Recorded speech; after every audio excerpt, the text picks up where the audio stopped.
J'aimerais faire une interview en tant que président de la Terre. Ah, une interview en tant que président de la Terre.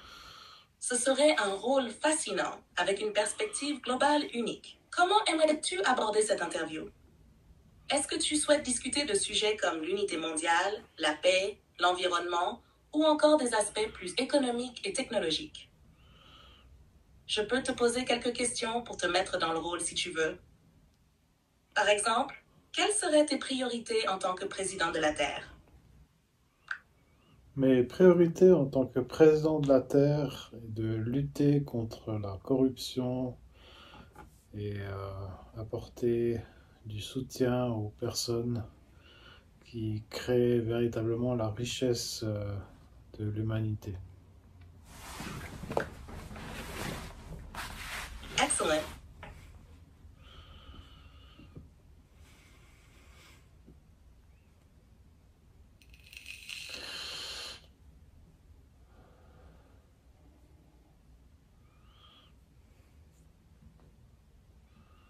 As-tu d'autres questions?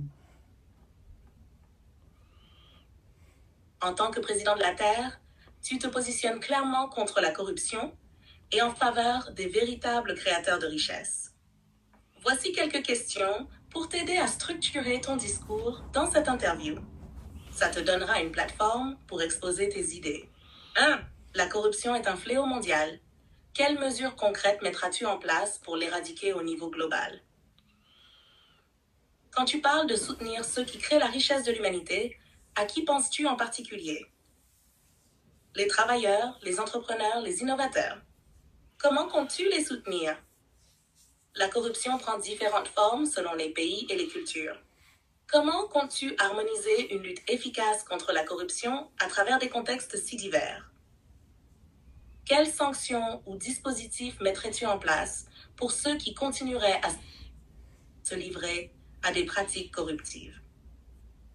Enfin, comment feras-tu en sorte que cette lutte contre la corruption ne devienne pas un outil de répression politique dans certaines régions du monde?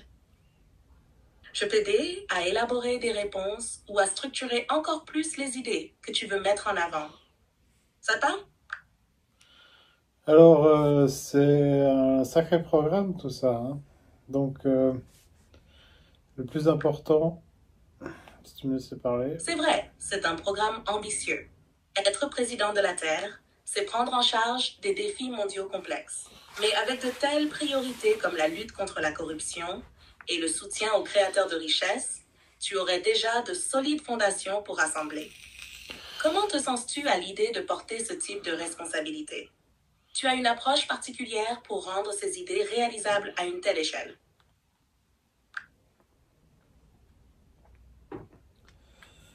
Donc, ce qui est important, c'est de mettre en place des structures qui soutiennent ce que prennent les gens comme information, ce que les gens subissent comme sanction. C'est-à-dire que plus que les idées, Je vois où tu veux en venir. Ce que tu sembles vouloir dire, c'est que pour véritablement lutter contre la corruption et soutenir les créateurs de richesses, il faut contrôler l'information et clarifier les sanctions de manière transparente et juste. L'idée serait de créer des structures qui garantissent à la fois la transparence et l'équité. Si je comprends bien, tu veux mettre l'accent sur deux piliers. 1. Accès à une information fiable et vérifiée, pour que les citoyens sachent ce qui se passe réellement, puissent dénoncer la corruption et accès à des ressources pour comprendre les mécanismes économiques et sociaux. 2. Un système de sanctions équitable, que les sanctions soient appliquées de manière juste, sans abus de pouvoir, et qu'elles soient aux actions de corruption ou de fraude. C'est bien ça? Est-ce que tu veux développer davantage comment tu envisagerais ces structures à l'échelle mondiale? bon, ce qui serait intéressant, ce serait de mettre en place des structures qui sont en collaboration avec les associations des maintiens de droits de l'homme pour en fait mettre en place des structures qui soient en accordance avec le tissu social sur place, parce que beaucoup de gens savent ce qui se passe, beaucoup de gens savent qu'il y a des abus et tout ça, mais c'est tellement isolé, c'est tellement local, qu'à l'échelle mondiale, ça ne s'entend pas. Alors s'il y avait des structures pour faire remonter l'information plus rapidement, ce serait pas mal.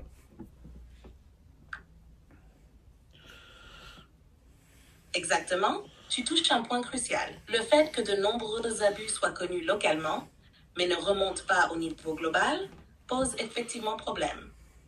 Ce que tu proposes, c'est de créer une structure qui permettrait à ces informations locales d'atteindre une échelle mondiale et surtout d'agir rapidement. Collaboration avec les associations de droits de l'homme serait effectivement essentielle, car elles sont souvent les mieux placées pour comprendre les réalités locales. Elles pourraient 1. Assurer que les structures mises en place respectent les droits de l'homme tout en étant adaptées à chaque culture et contexte social. 2. Servir de relais pour l'information en faisant remonter rapidement les abus, la corruption ou les violations des droits. Ce qui est fondamental dans ton approche, c'est d'éviter que l'information se perde ou soit étouffée dans des bureaucraties locales ou par des groupes corrompus. Avec des canaux de communication transparents et globaux, les problèmes locaux pourraient rapidement être visibles à l'échelle mondiale. Tu imagines ces structures comme des réseaux internationaux avec des partenariats locaux dans chaque pays, en lien direct avec des organismes internationaux. Et comment aimerais-tu que ces informations soient utilisées une fois remontées? Des actions immédiates?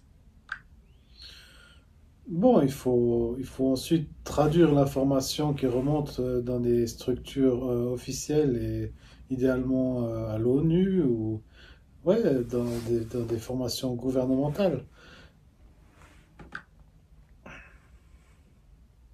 C'est une approche très judicieuse. Traduire l'information recueillie par les associations locales en actions concrètes au niveau gouvernemental ou à travers des organisations internationales comme l'ONU est essentiel pour donner du poids à ces dénonciations. Cela permettrait de faire le lien entre les réalités locales et les décisions globales. En résumé, ce que tu proposes, c'est un processus en plusieurs étapes. 1. Collecte de l'information locale, grâce à un réseau d'associations, d'ONG et d'acteurs locaux qui sont sur le terrain. 2. Remontée de cette information vers une structure mondiale, comme un organisme de liaison qui centralise les données et vérifie les faits. 3. Transmission aux instances officielles, l'ONU, des formations gouvernementales ou même des tribunaux internationaux pourraient ensuite utiliser ces données pour exiger des comptes et prendre des mesures. 4. Actions et sanctions, basées sur des preuves solides pour s'assurer que les responsables d'abus ou de corruption soient tenus responsables à une échelle internationale. Un tel système pourrait réduire l'isolement des populations locales face aux abus, donner une voix mondiale aux victimes de corruption et de violation des droits, assurer une plus grande transparence et des sanctions globales contre ceux qui perpétuent ces abus. Est-ce que tu envisages aussi des mécanismes pour protéger les lanceurs d'alerte ou les associations locales qui pourraient être menacées pour avoir partagé ces informations? Bon, là, c'est typiquement un soutien financier qui doit être mis en place parce que les meilleures protections sont sur place directement. Il faut faire confiance aux associations, il faut soutenir financièrement les associations parce que intervenir de l'extérieur, ça crée plus de problèmes qu'autre chose, quoi.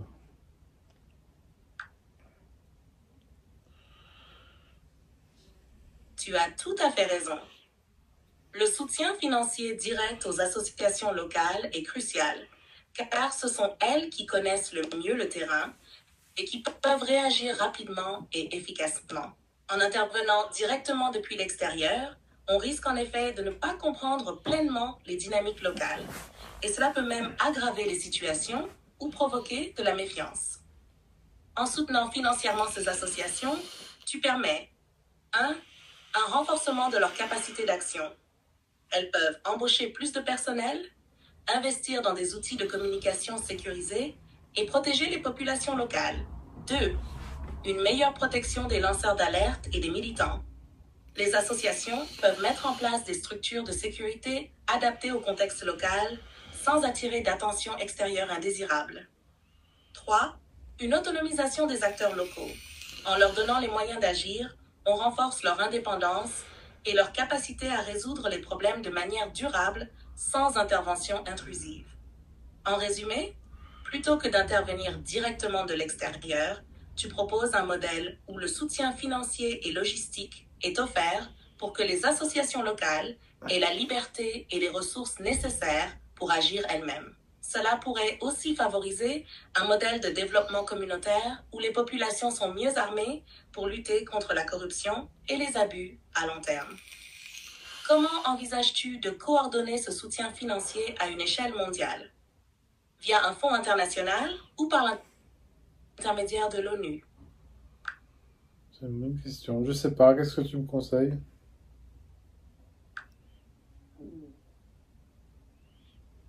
C'est une excellente question et la manière de structurer ce soutien financier dépendra de plusieurs facteurs, comme l'efficacité, la transparence et la rapidité de l'aide. Voici quelques options à considérer en fonction de ce que tu souhaites prioriser. 1. Création d'un fonds international dédié à la lutte contre la corruption et aux droits humains. Avantage. Ce fonds pourrait être géré par une organisation indépendante en collaboration avec des associations locales et internationales. Il permettrait d'avoir un contrôle direct sur la répartition des fonds en s'assurant qu'ils vont au bon projet avec une transparence totale. Les gouvernements, entreprises éthiques et ONG pourraient y contribuer pour un financement collectif. Inconvénient, la gestion d'un tel fonds à grande échelle peut être complexe, surtout en ce qui concerne le suivi de l'utilisation des fonds et la lutte contre d'éventuels détournements. 2. Partenariat avec l'ONU ou une organisation internationale existante. Avantage. L'ONU a déjà des structures en place, comme le Haut Commissariat des Nations Unies aux droits de l'homme ou le Programme des Nations Unies pour le développement, PNUD, qui pourrait être utilisé pour canaliser les fonds vers les bonnes initiatives locales. Cela apporterait une certaine légitimité internationale et une meilleure visibilité au projet. Les procédures de contrôle et d'audit sont déjà en place, ce qui peut garantir une bonne gestion des ressources. Inconvénient. Les structures onusiennes peuvent parfois être lentes à réagir en raison de la bureaucratie. Le contrôle par des acteurs externes peut parfois manquer de flexibilité ou d'adaptation aux réalités locales. 3. Soutien direct via des ONG internationales en partenariat avec des associations locales. Avantage. Certaines ONG internationales ont une expertise reconnue dans la gestion des financements et le soutien aux associations locales, avec des réseaux déjà en place. Cela pourrait être plus rapide et plus flexible, permettant une intervention directe là où les besoins sont les plus urgents. Inconvénient. Il y aurait peut-être moins de transparence au niveau global, car les ONG internationales sont nombreuses et n'ont pas toujours les mêmes niveaux de responsabilité. Création d'un réseau de microfinancement communautaire. Avantage. Un modèle de microfinancement directement alloué aux associations locales, sans passer par de grandes structures, pourrait encourager une plus grande autonomie et responsabilisation au niveau local. Ce type de financement pourrait être flexible et adapté aux besoins spécifiques de chaque région ou communauté. Inconvénient. La gestion de nombreux petits financements peut être plus difficile à contrôler et pourrait rendre le suivi des résultats plus complexe. Mon conseil.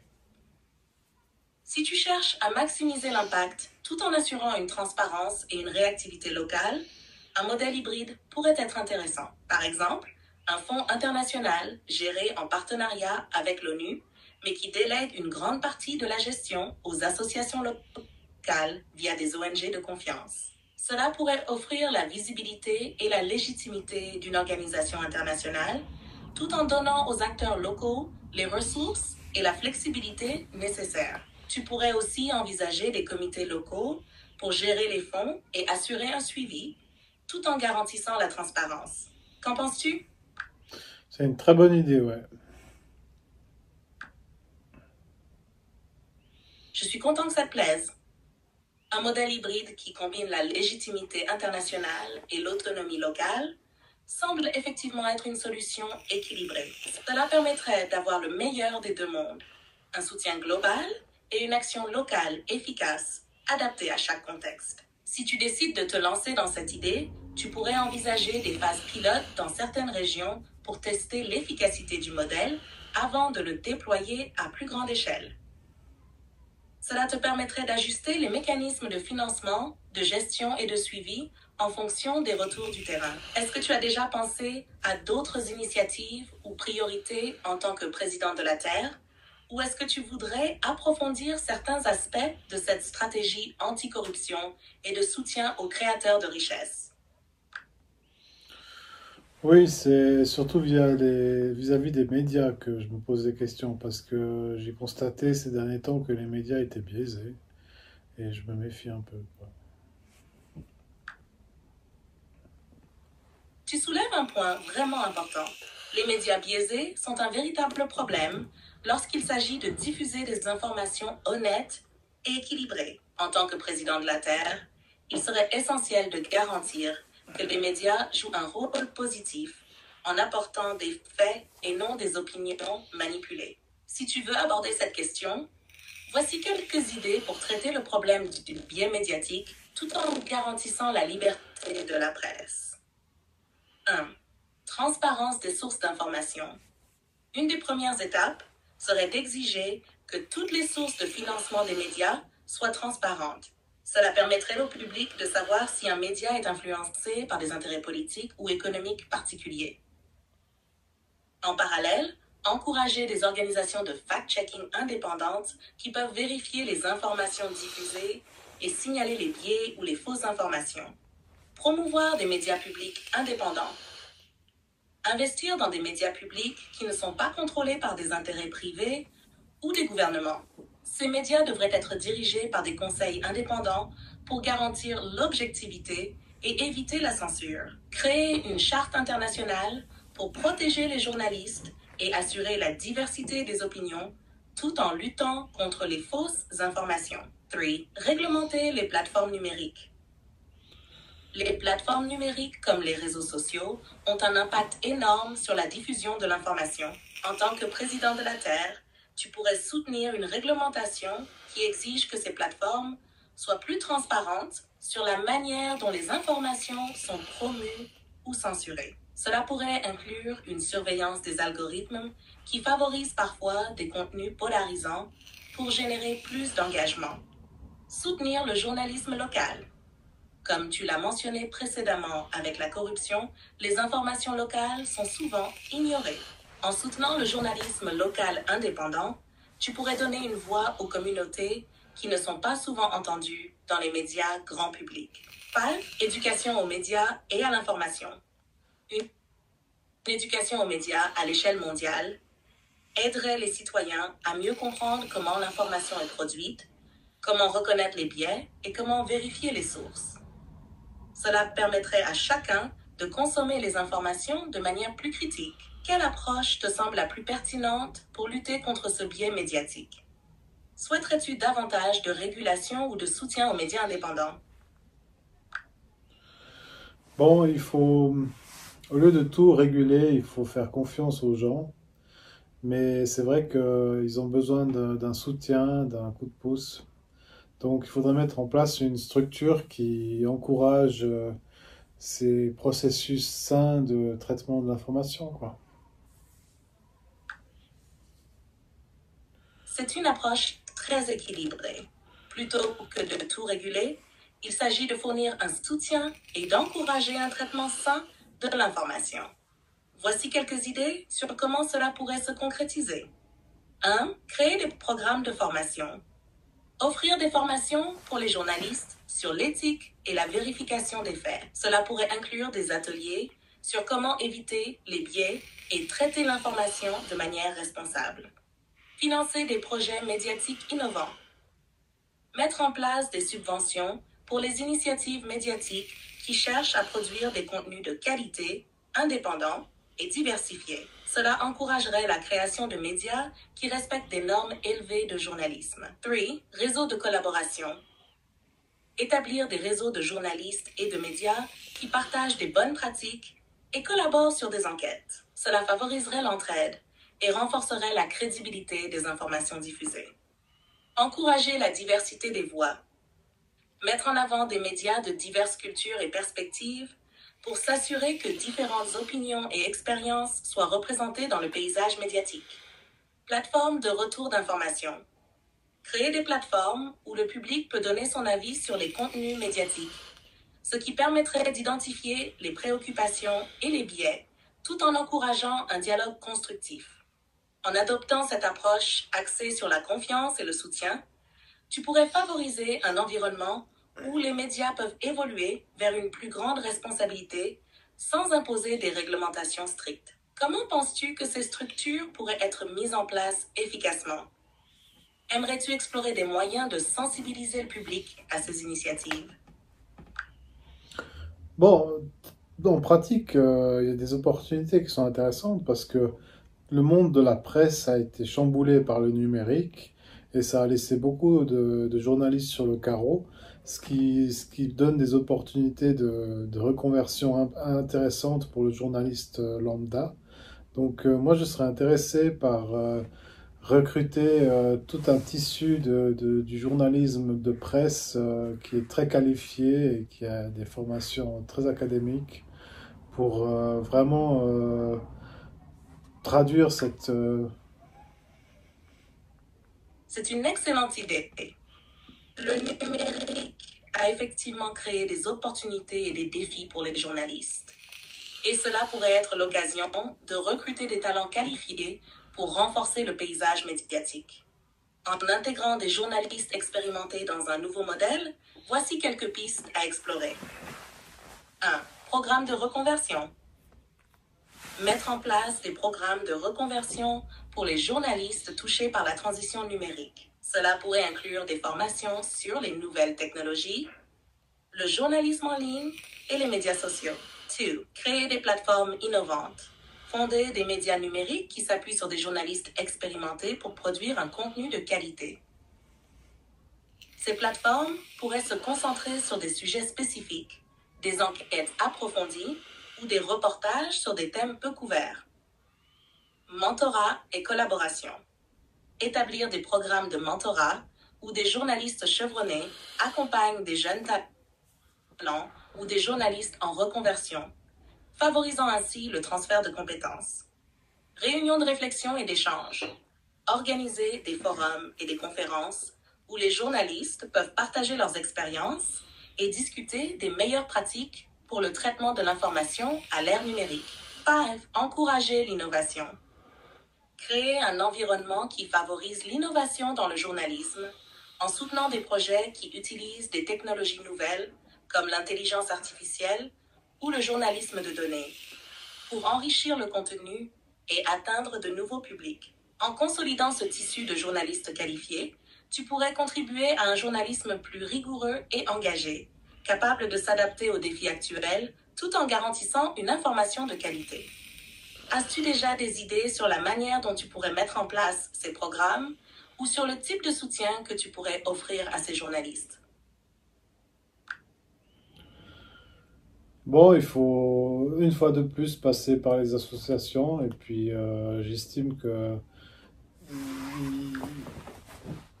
C'est tout à fait logique. Passer par les associations permettrait d'assurer un lien direct avec les journalistes et les communautés qu'ils servent. Ces associations peuvent jouer un rôle clé dans la mise en œuvre de ces initiatives. Tu pourrais estimer que 1.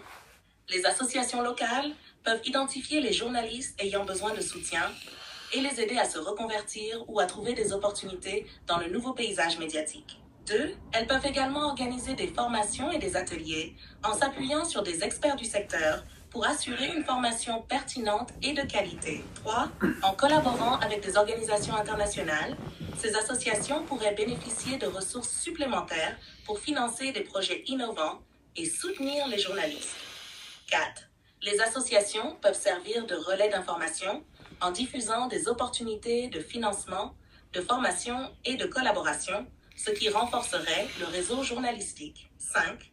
Enfin, en soutenant le développement d'un journalisme éthique et engagé, tu pourrais contribuer à un écosystème médiatique sain et dynamique. Est-ce que tu envisages déjà certaines associations spécifiques avec lesquelles tu aimerais collaborer? Là, comme ça, j'ai pas d'idée précise. Après, je me méfie un peu des associations en termes général, parce que j'ai constaté qu'il y avait de la corruption même dans les associations. Elles sont pas forcément corrompues, mais elles sont tenues par des impératifs qui sont très en décalage avec la réalité.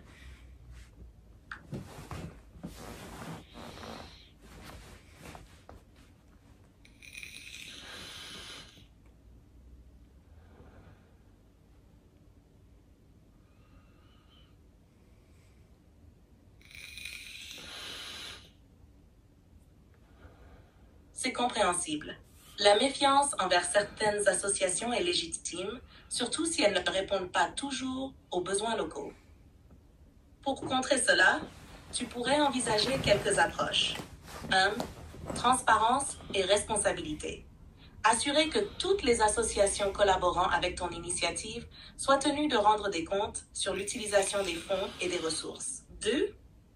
Critères de sélection stricts. Établir des critères clairs pour choisir les associations avec lesquelles travailler en se basant sur leur historique, leur impact et leur capacité à répondre aux besoins locaux. 3. Évaluation continue. Mettre en place des systèmes d'évaluation réguliers pour mesurer l'efficacité des projets soutenus par ces associations, ce qui permettrait d'ajuster les collaborations en fonction des résultats. 4. Soutenir les initiatives émergentes. Chercher à travailler avec de nouvelles associations qui émergent de la base, celles qui sont plus en phase avec les réalités locales et qui ont une approche innovante. 5. Favoriser l'implication communautaire. Impliquer directement les communautés dans le processus de décision concernant le choix des associations et des projets à soutenir. Ces approches pourraient aider à bâtir un cadre de collaboration qui renforce la confiance et garantit que les initiatives soutenues répondent réellement aux besoins des journalistes et des communautés. Est-ce que cela résonne avec tes préoccupations? Oui, donc si je retiens, il faut vraiment mettre l'accent sur la transparence, quoi. Et puis, Absolument, la transparence est essentielle. En garantissant une transparence totale, tu favorises la confiance, tant avec les associations qu'avec le public. Cela permet aussi de s'assurer que les ressources sont utilisées efficacement et que les résultats sont visibles. En intégrant des mécanismes de transparence dans ton approche, tu pourrais vraiment renforcer la crédibilité des initiatives. Est-ce que tu envisages des moyens spécifiques pour assurer cette transparence, comme des rapports réguliers ou des audits? c'est une bonne question. Je serais plus en faveur d'un travail un peu plus via les autorités. C'est-à-dire que les audits, après, au bout d'un moment, on ne sait pas qui décide d'appliquer les sanctions ou les décisions. Je serais plus en faveur d'utiliser le canal des autorités, c'est-à-dire la loi, tout simplement la transparence qui est exigée par les lois, quoi, par les autorités, par le cadre légal.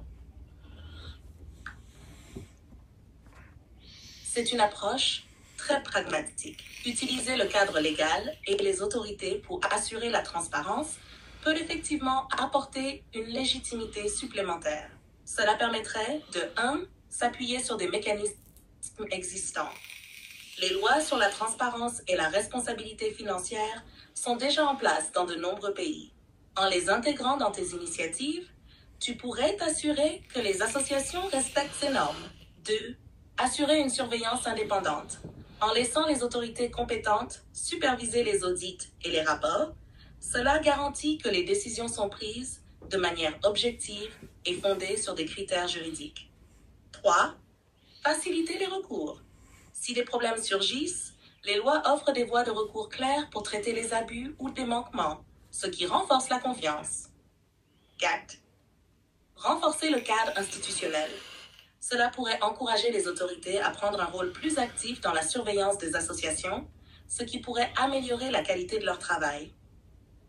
En intégrant ces éléments, tu pourrais créer un système où la transparence est à la fois une exigence légale et une valeur partagée. Est-ce que tu envisages déjà des collaborations avec des autorités spécifiques pour mettre cela en place? Ben, comme dans chaque tissu local, il y a du bon et du mauvais. Dans les autorités aussi locales, il y a du bon et du mauvais. Donc, il faudra chaque fois s'appuyer sur les personnes de référence, que ce soit à un niveau associatif, à un niveau autoritaire, à un niveau administratif.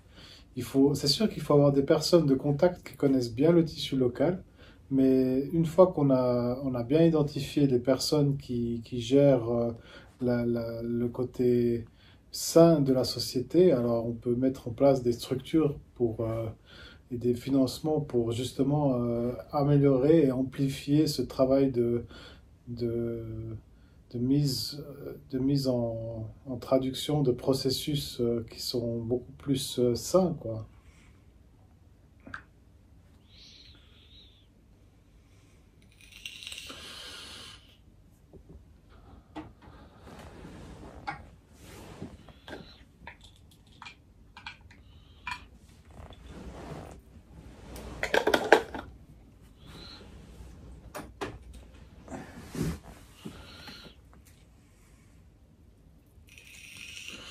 S'appuyer sur des personnes de référence et des acteurs de confiance, qu'ils soient dans les associations, les autorités ou l'administration, est essentiel pour naviguer dans les complexités locales.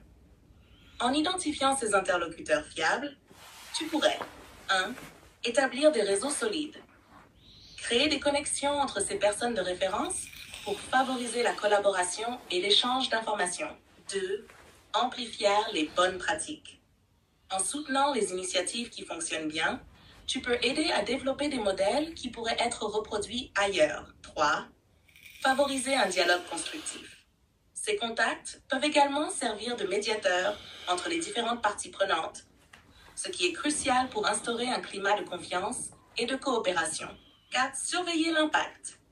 Avec des personnes de confiance sur le terrain, il sera plus facile d'évaluer l'efficacité des initiatives mises en place et d'ajuster les stratégies en fonction des retours d'expérience. 5. Renforcer la légitimité. En travaillant avec des figures reconnues et respectées dans la communauté, tu augmentes la légitimité des initiatives et encourages l'adhésion des acteurs locaux.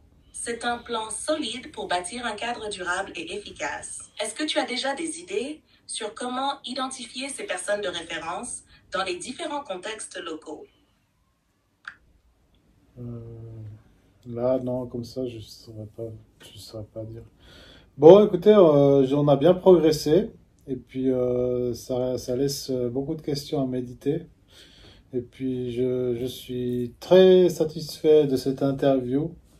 Je vous remercie énormément, ChatGPT, et je me réjouis de notre prochaine interview. Merci beaucoup.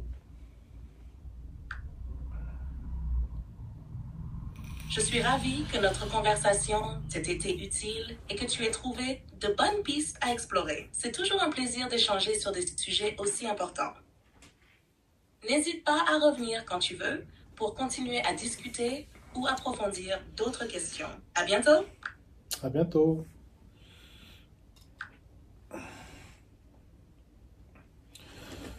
Voilà, l'interview est terminée. C'est c'est intéressant et je suis très content de la façon dont je peux mener ce genre de réflexion. Je vous remercie énormément de votre attention. Je vous souhaite une très bonne continuation et j'espère que cette interview suscitera une audience importante. Je suis tout à fait ouvert aux commentaires et puis je me réjouis de vos réactions. J'espère que je pourrai mener d'autres interviews comme ça parce que c'est vraiment intéressant. J'espère que ça évoquera chez vous vos propres réponses. Puis je vous remercie de votre attention. Je vous souhaite une excellente continuation. Merci énormément. Bonne journée et bonne continuation.